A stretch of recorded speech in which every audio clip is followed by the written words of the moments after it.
Manchester City s'en sort finalement de la meilleure façon, enfin d'une très bonne façon avec ce match nul à Madrid face au Real Madrid, un match nul qui, enfin, je l'ai pronostiqué. Il y a beaucoup de personnes qui ont pronostiqué, pas beaucoup, mais sur Facebook on a demandé le pronostic. Il y a beaucoup qui ont pronostiqué le nul. Je pense que le perdant, si on peut voir un perdant, même si je pense qu'il n'y a plus de buts à l'extérieur, donc ça ne. C'est comme si c'est un 0-0, donc il n'y a pas de vainqueur. C'est un match nul. Et que s'il y a le même résultat au match retour, on ira en prolongation puis au penalty. Mais psychologiquement, l'équipe qui a perdu le match, c'est le Real Madrid. Parce que ce soir, on a vu l'un, si ce n'est le meilleur match du Real Madrid cette saison en matière de. Pas dans les qualités, parce qu'on va parler de Vinicius, et on va parler un petit peu des qualités du Real Madrid qu'on connaît, et des défauts aussi qu'on connaît. Mais par rapport à l'utilisation des erreurs de l'adversaire, le Real Madrid, ils ont gagné, ils ont marqué, ils n'ont pas gagné, mais ils ont marqué, ils ont dominé City en utilisant leurs erreurs, en jouant sur les faiblesses de Manchester City. Ça a été très intelligemment fait par Ancelotti. Donc c'est pour ça que je dis, ce soir il y a quelque chose, depuis le début de saison on a débriefé les matchs du Real Madrid, on a débriefé les matchs du Real Madrid en Champions League face à Liverpool aller-retour, face à Chelsea, face au Barça, face à Mallorca, face à Sociedad, face à l'Atlético Madrid. Voilà, on a débriefé presque beaucoup de matchs du Real Madrid et on a toujours raconté la même chose quand il s'agit d'analyser le jeu et les idées en place du Real Madrid. Vinicius. Ça fait des mois que je parle de Vinicius, que tout le monde il parle de Modric, de Kroos. Oui, ils ont de la même capacité de subjuguer, de sublimer le ballon. Quand il le touche, Modric, il a toujours ce toucher de balle. Benzema, il a toujours cette utilisation, cette dextérité avec le ballon. Kroos, il a toujours cette expérience. Carvajal a toujours cette envie. Camavinga, mais Vinicius... Pour moi, c'est le patron du Real Madrid depuis le début de saison. Si Vinicius ne fait pas ce qu'il fait, le Real Madrid ne fait rien du tout. Dans tous les matchs du Real Madrid, c'est lui le maître. Et il faut juste prendre, parce que là, on va rentrer dans le débrief. Donc, n'oubliez pas de liker au maximum le débrief. Je sais qu'il y a beaucoup de fans du Real Madrid qui ne seront pas contents. Mais il y a beaucoup de fans aussi de City qui seront peut-être contents aussi. Mais les fans du football, nous, les fans du foot... On s'est régalé, on n'a même pas vu le temps passer. Quand tu vois le match, tu te dis, ah, c'est déjà la fin de la première mi-temps. C'est du football, c'est du très beau football. Donc n'oubliez pas de liker au maximum ce débrief. Et on va parler de la première chose. Moi je vais rentrer dans le vif du sujet. C'est Vinicius. Vinicius et même Rodrigo, je pense que c'est deux pépites. C'est deux pépites, mais plus Vinicius. Parce qu'il a plus d'expérience, plus de maturité. Je pense que Rodrigo qui est en train de monter en puissance. Vinicius, il a été enfermé dans certains matchs. Je me rappelle, il a été enfermé face au Barça en Supercoupe. Le Real Madrid a complètement explosé, 3-1. Il a été enfermé en championnat face au Barça une nouvelle fois. Et le Barça a gagné. Il a été enfermé au match aller face au Barça une nouvelle fois en Coupe du Roi et le Barça a gagné. Donc 3 défaites face à Barcelone. Et le seul match où il a trouvé un petit peu son aisance, où il a pu s'exprimer parce qu'il n'a pas été bien encerclé, c'était face au Barça. Et le Real Madrid a gagné dans tous les autres matchs où il a eu cette liberté.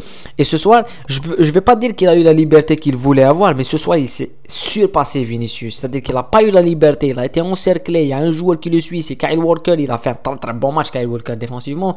Mais il s'est sublimé Vinicius avec cette prise de balle, cette capacité à accélérer et ce but exceptionnel dans la transition rapide. On sait que le Real Madrid va jouer sur cette transition rapide.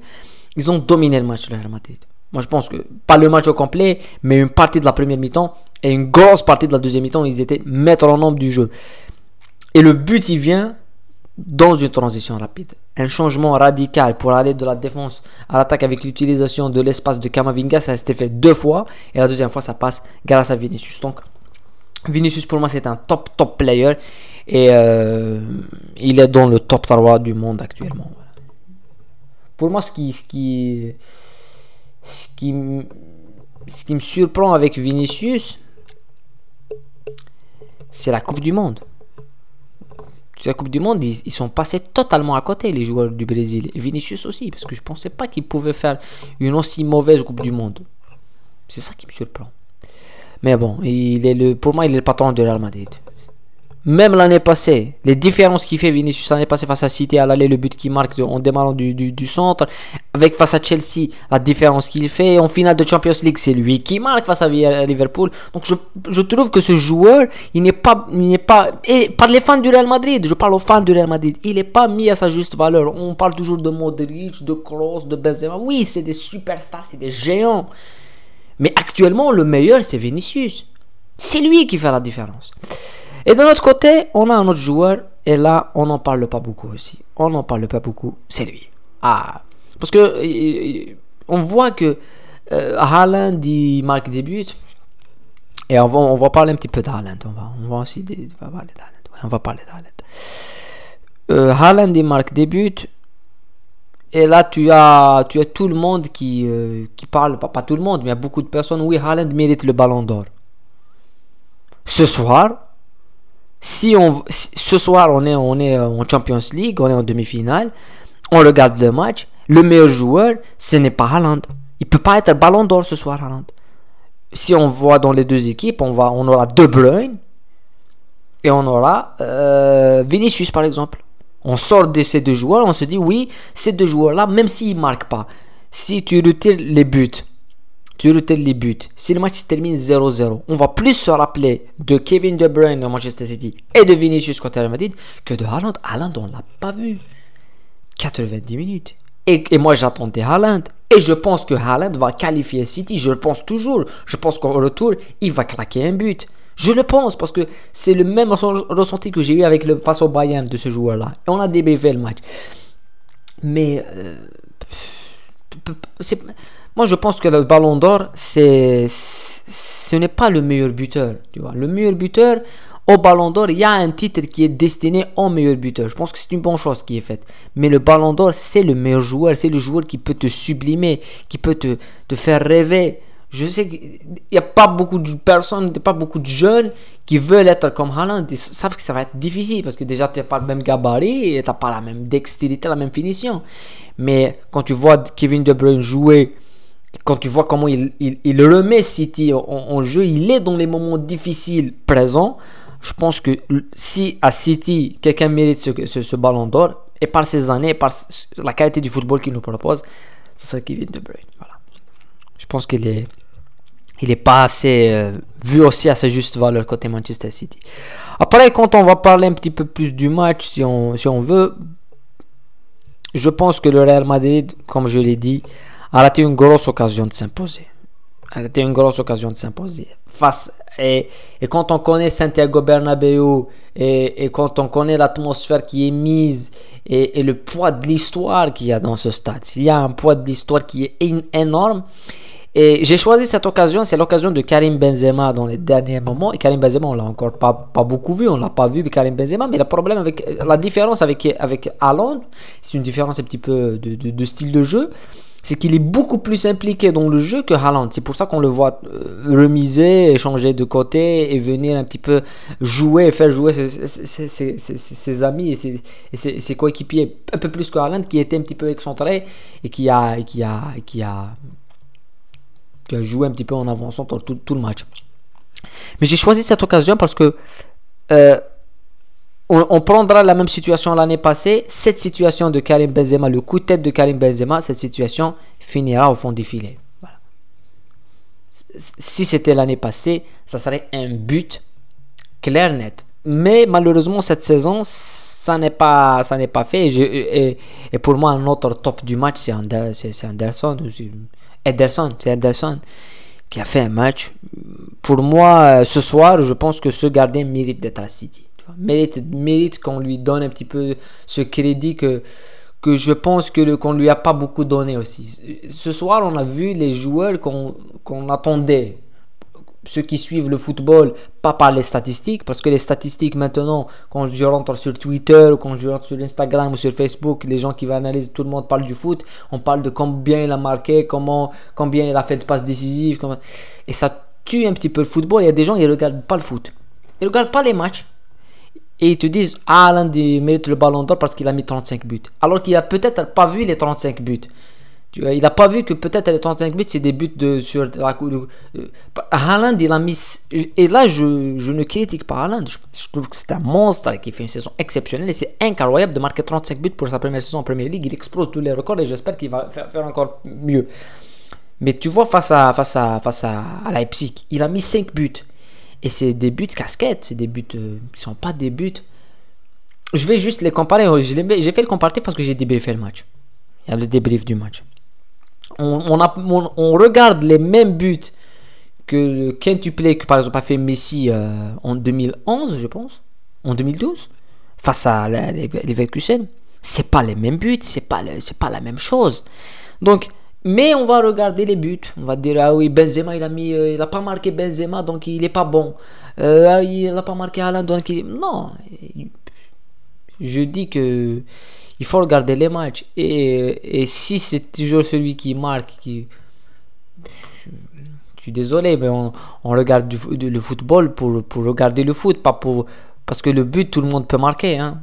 Tout le monde peut marquer. Mais c'est celui qui crée, celui qui invente des choses.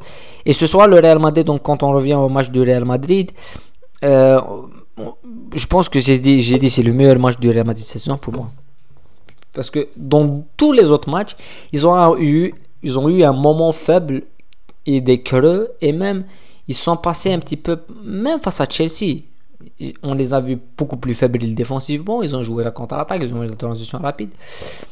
Face à Liverpool aussi. Hein. Même si au retour, ils ont dominé plus. Ils ont fait un match exceptionnel face au match retour.